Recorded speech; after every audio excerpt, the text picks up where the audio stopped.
যদি কোনো ব্যক্তি পাশে থাকে দয়া করে আপনার প্যাকেটটি আগে তাকে দেবেন।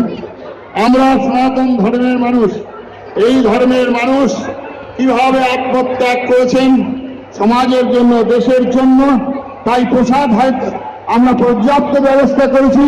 একটু ধৈর্য ধরুন, একটু ধৈর্য ধরেন। আবার বলে যাচ্ছি, আগামী বছর আজকে যারা এই বিরাট কাজে সাহায্য করেছেন, আমাদের কমিটি তৈরি করা হয়েছিল।